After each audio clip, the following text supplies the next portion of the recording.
sean todos a este segundo workshop de estadística, contribuciones de posgrado. Como dice Eduardo, mi nombre es Marixa Márquez, soy estudiante del programa de doctorado en matemáticas en consorcio con la Universidad de Valparaíso, la Universidad Técnico Federico Santa María y la Pontificia Universidad Católica de Valparaíso, ¿sí? Bien, el trabajo que les voy a presentar el día de hoy viene siendo los avances que he logrado hasta el momento de mi proyecto de tesis. Esta charla del día de hoy la titulé Clasificación en modelos mixtos no lineales semiparamétricos usando p-splines y el algoritmo SIME. Este trabajo está siendo realizado en conjunto con el profesor Cristian Mesa, él es mi tutor, Daejin Lee, un gran colaborador en España, y el profesor Rolando de la Cruz, mi cotutor. Bien, esta charla la organicé de la siguiente manera, una motivación o introducción. Las principales bases teóricas, para ponernos un poco en contexto con lo que vendría siendo este trabajo, los modelos hasta ahora propuestos, los resultados para estos modelos, las conclusiones o los logros alcanzados hasta ahora, y finalmente les dejo las referencias. Bien, entonces autores como Marshall y Barón en el año 2000, Arribas Hill junto a otros autores en el 2015 y De la Cruz con otros autores en el 2017, ¿sí?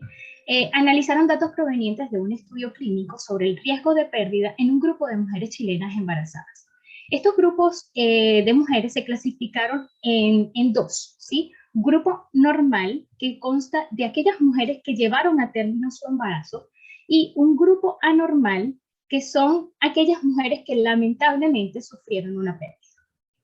Bien, en particular, en estos trabajos se modela la concentración de la hormona beta-HCG para 173 mujeres durante el primer trimestre de embarazo usando modelos mixtos, de los cuales 124 tuvieron un embarazo normal y las 49 restantes un embarazo anormal. Bien, vale la pena mencionar que estos datos son datos desbalanceados que fluctúan entre 1 a 6 observaciones, teniéndose en total 375 observaciones. Bien, si nosotros observamos este gráfico, entonces les presento un par de gráficos que describen la trayectoria a lo largo del tiempo de estas observaciones, ¿sí? ¿Qué quiero decir con esto? Cada punto representa una observación, ¿sí? Y para cada individuo, esas observaciones se unen mediante segmentos, mostrando cómo se comportan a lo largo de ese tiempo, ¿sí? Observando, por ejemplo, que los patrones que sigue esta hormona son patrones totalmente diferentes, ¿sí?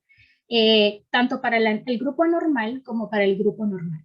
Además, podemos observar que para el grupo anormal se presenta como un comportamiento mucho más errático, y lo que hace que sea más difícil de modelar, ¿sí?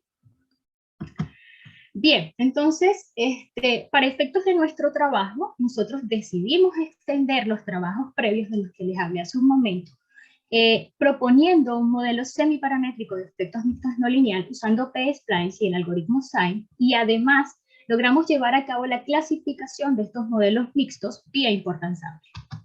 Bien, entonces, para ponerlos un poco en contexto con lo que vendría siendo el trabajo, pues uno de los primeros conceptos, o el concepto fundamental, es el de modelos mixtos no lineales, que vendría siendo descrito por una ecuación como esta, donde que su IJ va a denotar la jésima observación del iésimo individuo en el momento que su IJ. Estas observaciones se distribuyen normales con media F y varianza sigma cuadrada. Pero esta función es una función no lineal de efectos fijos y efectos aleatorios, ¿sí?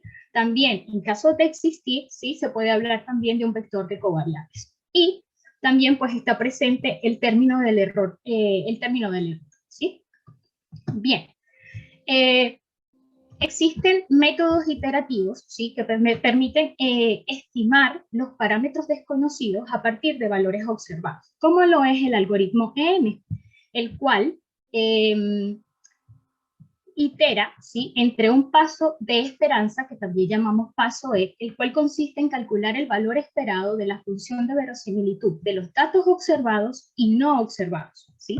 Luego él pasa a un paso de maximización, que también es llamado paso M, donde se calculan los estimadores de máxima verosimilitud de estos parámetros que fueron los obtenidos en el paso M. Esto, por ser un método iterativo, se repite varias veces, ¿sí? Hasta lograr la convergencia. ¿Qué es lo que pasa? Para nuestros modelos mixtos, este método no funciona de todo bien. ¿Por qué? Este paso E no se puede hallar de manera explícita. ¿Por qué? Por la relación no lineal que existe entre nuestros datos y los parámetros individuales.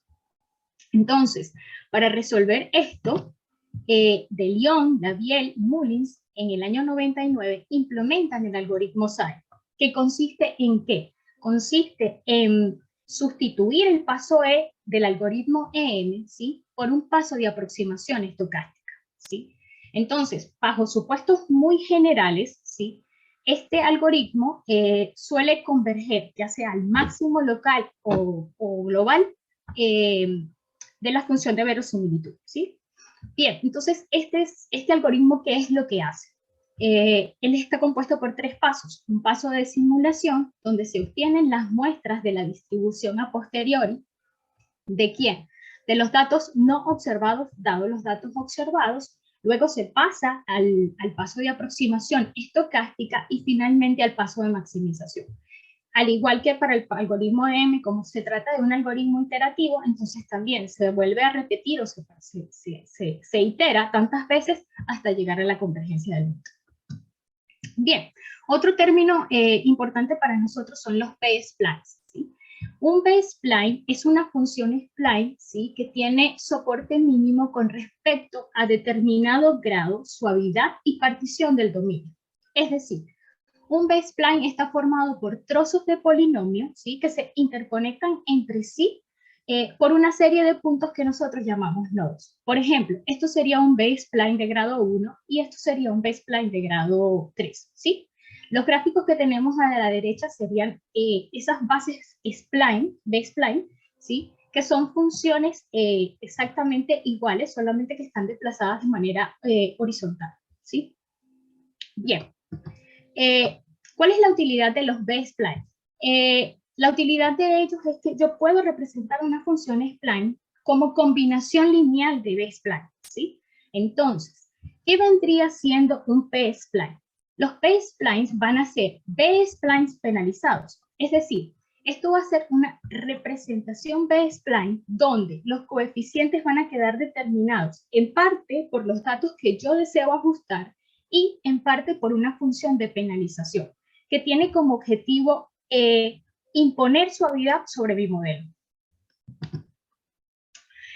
Otro concepto importante dentro de mi trabajo es la clasificación.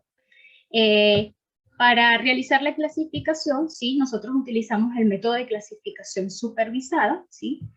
Para ello, definimos una función de las observaciones y tomamos como regla óptima y la denotamos como G estrella, que vendría siendo el clasificador de Bayes definido de esta forma que tenemos acá, ¿sí? Donde esta expresión vendría siendo este cociente que tenemos aquí, donde este K va a representar para mí los grupos. En mi caso va a ser grupo normal y grupo anormal, ¿sí?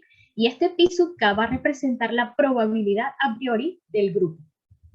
También Q sub K va a ser la densidad condicional, que fue el problema que surgió a la hora de hacer clasificación, porque esta probabilidad condicional nosotros no la teníamos, no la conocíamos. Pero utilizando el método de importance sampling, ¿sí? Logramos conseguir esta densidad condicional, ya que el método se encarga de hacer una estimación de la log verosimilitud, ¿sí?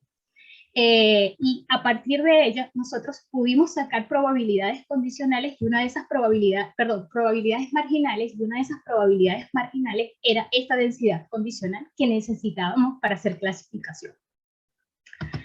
Bien, ahora sí. Entonces, mis modelos propuestos o los modelos que nosotros proponemos acá en este trabajo, en primer lugar son un modelo mixto no lineal con 3 efectos aleatorios, ¿sí? Donde este Y sub IJ va a ser la concentración de la hormona beta-HCG para la iésima mujer en el tiempo de sub IJ, ¿sí?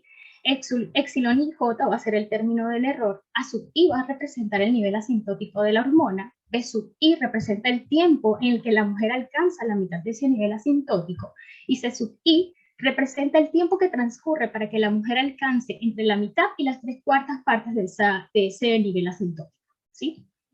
Vale la pena mencionar que, a diferencia de los trabajos previos, en uno de los trabajos previos también se plantea un modelo mixto no lineal, pero lo hacen con un solo efecto aleatorio en el numerador. En este caso nosotros lo estamos haciendo con 3 efectos aleatorios.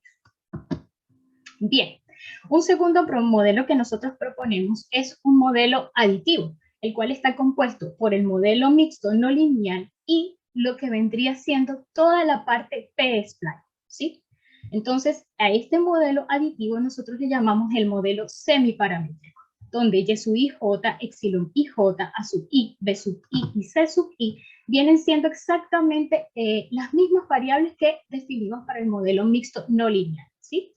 En este caso, alfa sub 0 es lo que nosotros llamamos el intersecto en nuestro modelo, alfa sub 1 porque sub I, J va a ser el término lineal en función de ese tiempo, Z sub I, J son las variables regresoras y B sub I, D van a ser los coeficientes de esas variables regresoras. Bien, Maritza, disculpa, te quedan 3 minutos, perfecto. por favor. Entonces, para estos resultados, ¿sí? Para estos modelos, nosotros tenemos los siguientes resultados. Entonces, para yo presentar los resultados de estos modelos propuestos, nos centramos en gráficos que me permiten analizar de manera visual el ajuste. En este primer caso presentamos los gráficos de observaciones versus predicciones, ¿sí? Los cuales, si podemos observar, se interpretan de la siguiente manera. A medida que las observaciones se van apegando más a esta recta y igual a x, podemos hablar de que hay un buen ajuste del modelo, ¿sí? Entonces, si observamos en el caso normal, ¿sí? Las observaciones están dentro del intervalo de predicción y además están bastante apegadas a esa recta y igual a x, lo que no pasa para el grupo anormal, ¿sí? Observamos que muchas de las observaciones están fuera del intervalo de predicción y además están bastante aisladas, ¿sí? De esa recta. Otro gráfico que nosotros utilizamos para constatar el ajuste de nuestros modelos son los gráficos PPC, ¿sí? Entonces, en el caso de los gráficos PPC, cuando nosotros vemos estas zonas rojas, ¿sí? Son zonas que nos indican que hay un muy mal ajuste del modelo, ¿sí?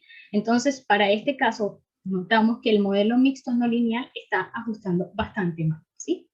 Bien, entonces, debido a esto, pues es que surge la idea de plantearse otro modelo, y en el caso del modelo semiparamétrico, pues observamos que los resultados mejoraron bastante, ¿sí? Vean que ya las observaciones no se encuentran fuera del intervalo de predicción, y para el gráfico BPC, las zonas rojas, ¿sí? Que indican un muy mal ajuste del modelo, mejoraron muchísimo, ¿sí?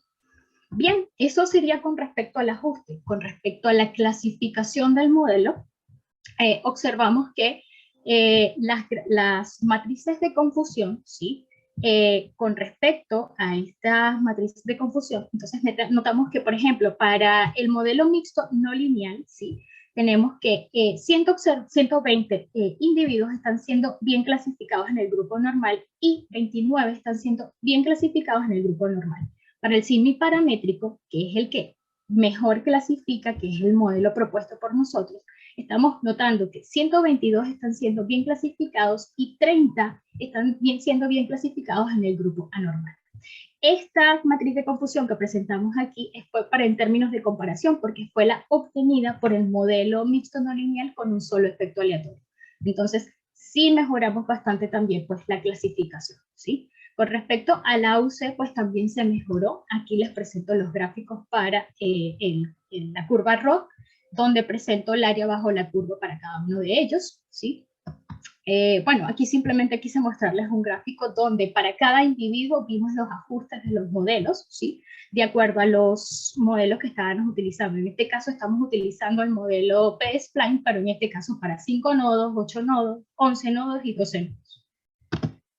Bueno, para concluir entonces, bueno, Lo primero que podríamos decir es que logramos extender los trabajos proponiendo un modelo mixto no lineal con 3 efectos aleatorios. También logramos proponer un modelo aditivo semiparamétrico, mejorando considerablemente el ajuste del mismo. Logramos proponer un método de clasificación para modelos mixtos no lineales, tanto para el paramétrico como para el semiparamétrico. Y bueno, obtuvimos también mejoras en cuanto a la clasificación del modelo. El trabajo está financiado por la Agencia Nacional de Investigación y Desarrollo y un proyecto FONDESIG. Bueno, con esto les dejo las referencias, las cuales hemos venido utilizando hasta ahora, y pues no me queda nada más que darles las gracias y agradecer este